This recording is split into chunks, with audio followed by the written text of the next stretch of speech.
Welcome to ABC campus. आज हम partnership act 1932 के कॉन्टेक्स्ट में टाइप्स ऑफ पार्टनर्स को डिस्कस करेंगे। तो टोटल 7 टाइप्स को हम डिस्कस कर रहे होंगे। एक्चुअल और ऑस्टेंसिबल पार्टनर, स्लीपिंग और dormant partner, nominal partner, partner in profits only, sub partner जो कि इनफैक्ट तो पार्टनर नहीं होता पार्टनरशिप में, लेकिन ये क्योंकि टर्मिनोलॉजी यूज होती है तो इसको हम काफ़ी जो है कन्फ्यूजन को अवॉइड करने के लिए डिस्कस करेंगे। फिर साइलेंट पार्टनर, और आपने इस वीडियो में एक बात का ख्याल करना है कि आपने स्लीपिंग पार्टनर और साइलेंट पार्टनर का डिफरेंस को भी फोकस करना है कि वो एग्जैक्टली वो डिफरेंस क्या है। और पार्टनर बाय स्टॉपल और होल्डिंग आउट, ये कॉन्सेप्ट काफ़ी इंपॉर्टेंट है। ये आगे अलग से सेक्शन के अंदर भी हम डिटेल में डिस्कस करेंगे।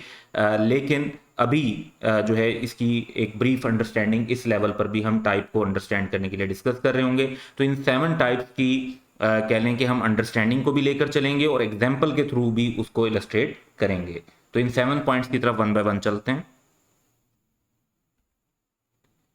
सबसे पहले एक्चुअल और ऑस्टेंसिबल पार्टनर की बात करें तो ऐसा पार्टनर जो बिजनेस के मामलात में एक्टिवली इंगेज्ड होता है उसको एक्चुअल और ऑस्टेंसिबल पार्टनर कहते हैं। यानी जो, अगर इस कॉन्टेक्स्ट आप देखें तो ऐसा पार्टनर जो मैनेजमेंट को डील कर रहा है और जो बिजनेस के साथ लोग डील कर रहे होंगे उसको इस पार्टनर की नॉलेज होगी, उन्हें पता होगा कि ये शख्स इस पार्टनरशिप के बिजनेस को चलाता है। ऐसा पार्टनर जो है वो बाकी पार्टनर्स का एजेंट कंसीडर होता है for the purpose of business of firm, कि बिजनेस फर्म के बिजनेस से रिलेटेड जितने भी मैटर्स हैं उसमें ये एज एजेंट काम कर सकता है और इसके जो एक्ट्स होंगे फर्म के बिहाफ पर उसमें फर्म लायबल होगी। तो अगर ये कोई कॉन्ट्रैक्ट किसी थर्ड पार्टी के साथ करता है जिसका ताल्लुक पार्टनरशिप के बिजनेस से है, acts done in the ordinary course of the business of partnership, तो वो कॉन्ट्रैक्ट इसके ऊपर खुद भी बाइंडिंग होंगे being a partner of the firm, और बाकी पार्टनर्स के ऊपर भी बाइंडिंग होंगे। एक एग्जांपल हम देखते हैं। Aftab, Badal and Chand started business of trading in light bulbs together under the name solar traders. They decided to share profits equally and the business will be managed by Aftab only. अब देखें जो पार्टनर्स हैं वो तो 3 हैं, आफ्ताब, बादल और चांद। लेकिन डिसाइड ये हुआ है कि जो बिजनेस को मैनेज कर रहा होगा वो आफ्ताब कर रहा होगा। तो आफ्ताब को हम कहेंगे कि ही इज एक्टिव और ऑस्टेंसिबल पार्टनर। तो ये कौन, तमाम पार्टनर जरूरी नहीं है। अच्छा, अगर ये तीनों ही मैनेज कर रहे होते, तीनों ही एक्टिवली इन्वॉल्व होते, तो तीनों ही एक्टिव और ऑस्टेंसिबल पार्टनर हो सकते थे। लेकिन यहां पर जो है कि आफ्ताब ओनली मेंशन है तो आफ्ताब को ही सिर्फ एक्टिव और ऑस्टेंसिबल पार्टनर कंसीडर किया जाएगा। अगर तीनों ही बिजनेस की मैनेजमेंट के अंदर इन्वॉल्व होते और एक्टिवली इन्वॉल्व होते तो फिर हम तीनों को एक्टिव पार्टनर कंसीडर करते। सेकंड टाइप हमारे पास है स्लीपिंग और dormant partner. Sleeping partner is not known as such as a partner to third parties, यानी पार्टनर्स को आपस में तो पता होता है फर्म के अंदर के कौन कौन पार्टनर है, लेकिन स्लीपिंग पार्टनर के कौन है इसकी नॉलेज थर्ड पार्टीज को नहीं होती। जो लोग फर्म के साथ बिजनेस कर रहे होते हैं, कस्टमर, सप्लायर वगैरह, उनको ये पता नहीं होता कि ये लोग भी इस बिजनेस के अंदर पार्टनर हैं। अच्छा, इनकी मर्जी होती है कि ये बिजनेस के अंदर एक्टिव पार्ट लें या ना लें। कंडक्ट ऑफ बिजनेस के अंदर ये इन्वॉल्व हो भी सकते हैं और नहीं भी हो सकते बैक एंड पे, लेकिन थर्ड पार्टीज के सामने नहीं आते। बाकी पार्टनर्स की तरह ये बिजनेस में कैपिटल भी इन्वेस्ट करते हैं, प्रॉफिट के अंदर शेयर भी करते हैं, और लाइबिलिटी भी होती है इनकी फर्म के डेट्स के लिए। He is equally liable along with other partners for all the debts of the firm, even though his existence is kept a secret from the outsider.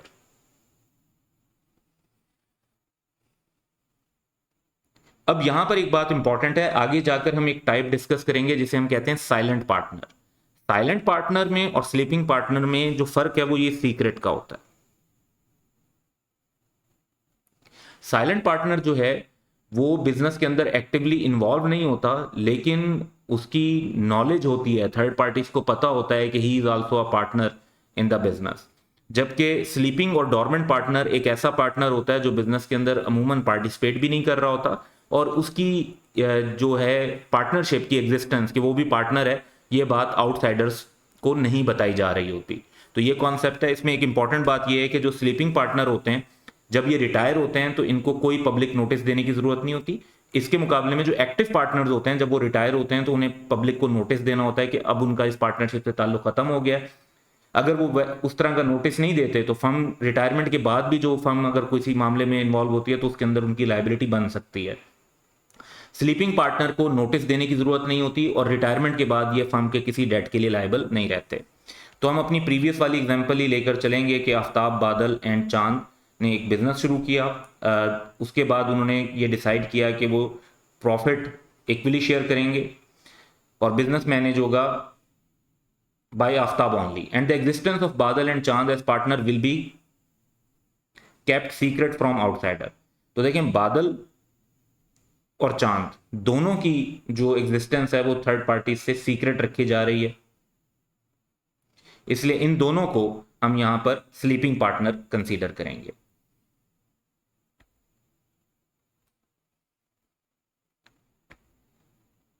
Third type है nominal partner की। Nominal partner का concept ये है कि ऐसा partner जो capital में भी कंट्रीब्यूट नहीं करता, प्रॉफिट में भी शेयर नहीं ले रहा होता,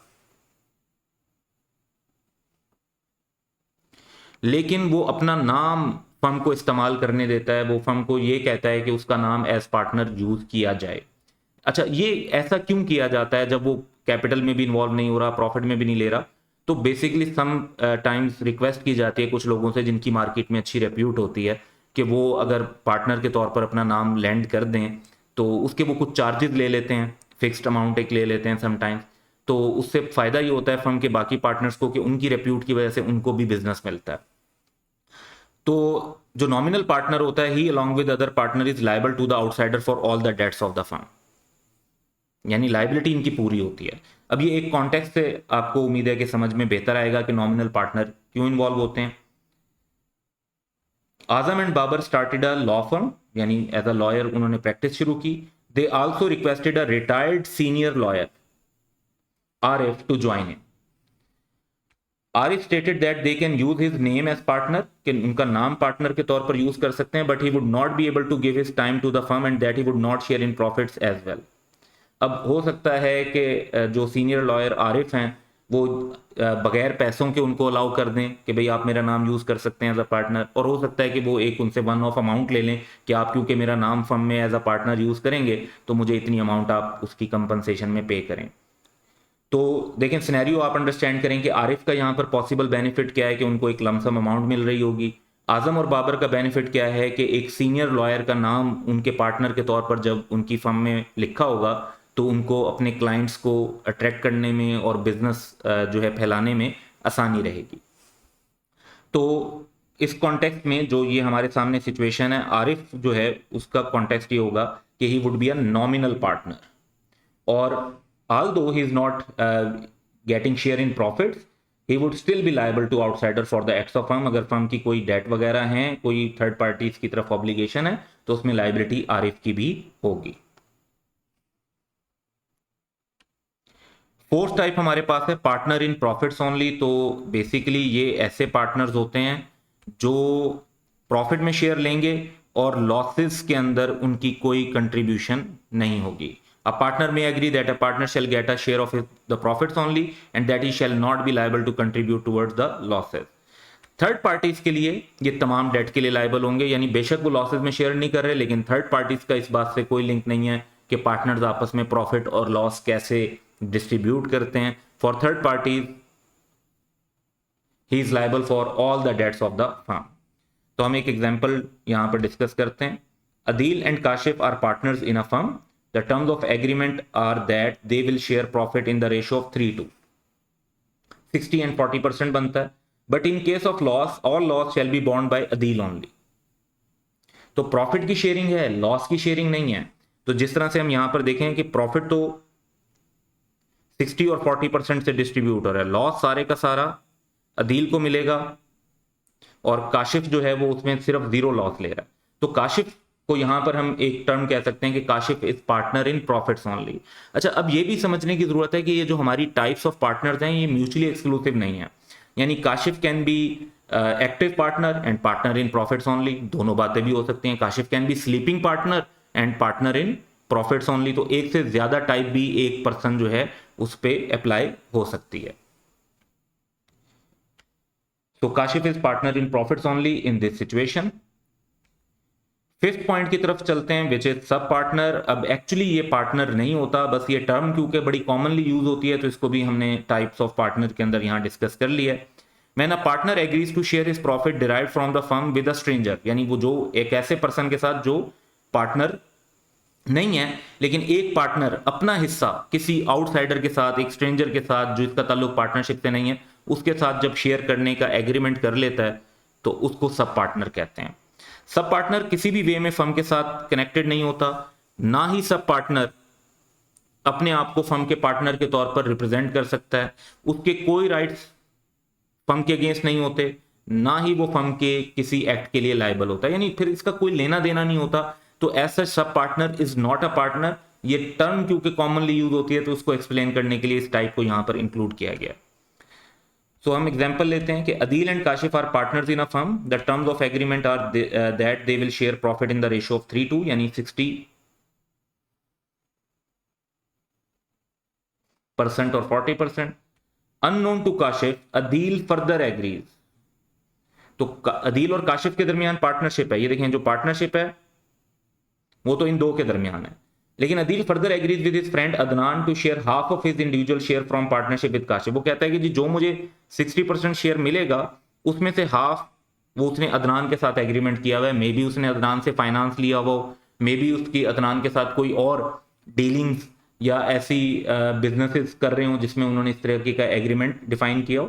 तो यहां पर अदनान का जो स्टेटस होगा वो सब पार्टनर का होगा। अब अदनान का अदील और काशिफ की पार्टनरशिप के अंदर कोई लेना देना नहीं है, कोई कनेक्शन नहीं है।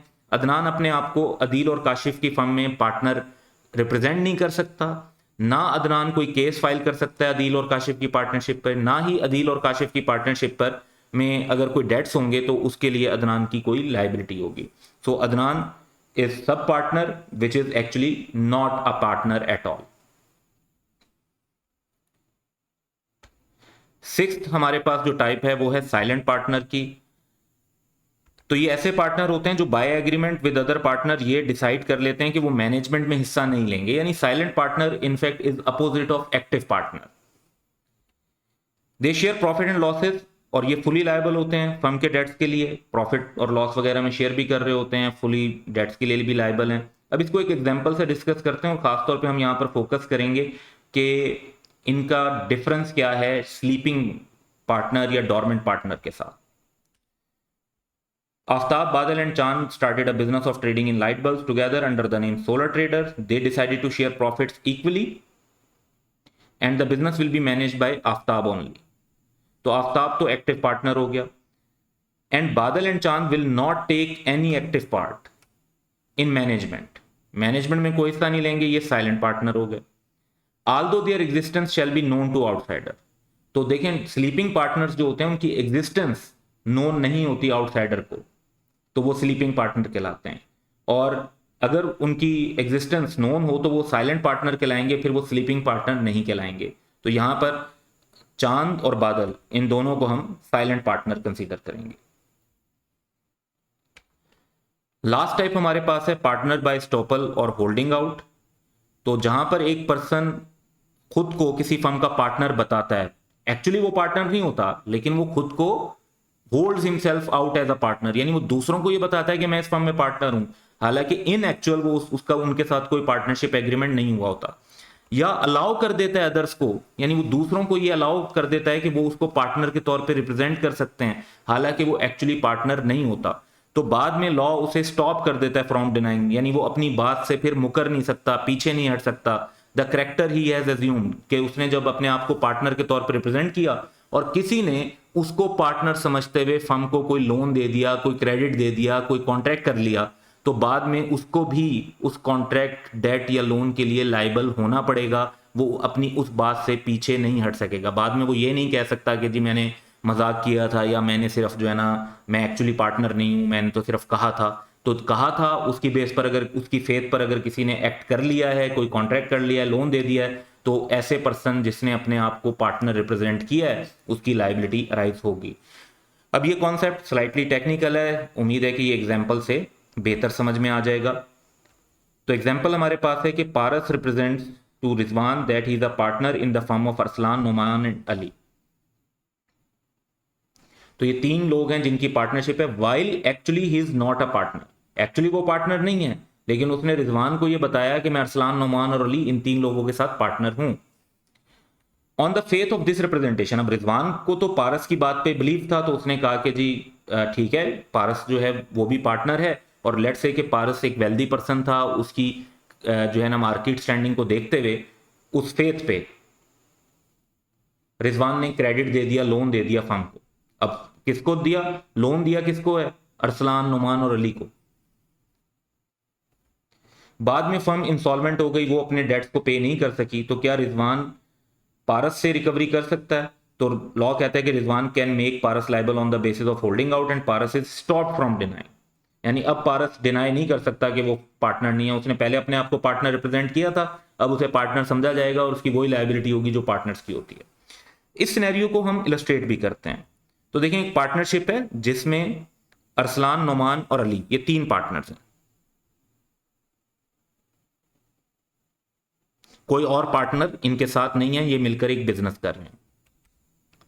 एक थर्ड पार्टी है रिजवान, जिससे फॉर एग्जांपल इस पार्टनरशिप फर्म ने कोई लोन वगैरह मांगा हुआ है, क्रेडिट पे गुड्स मांगी हुई हैं।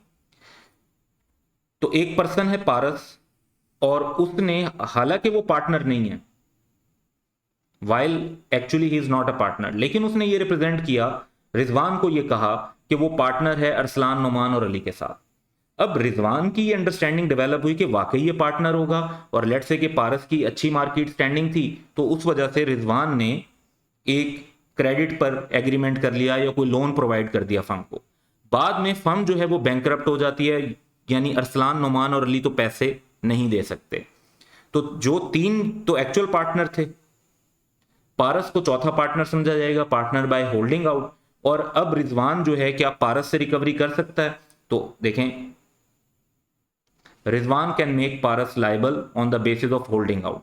तो पारस ने जो रिप्रेजेंटेशन दी थी, चाहे वो गलत रिप्रेजेंटेशन दी थी, उस रिप्रेजेंटेशन की बेस पर अब उसकी लाइबिलिटी बन गई है। तो यहां से हमें यह बात भी समझ में आती है कि खामा खां खुद को किसी पार्टनरशिप में पार्टनर रिप्रेजेंट नहीं करना चाहिए, उससे आपकी लाइबिलिटी जो है वो बाद में बन सकती है। तो ये 7 टाइप्स हमने पार्टनर्स की डिस्कस की। That's all for today. Have a good day.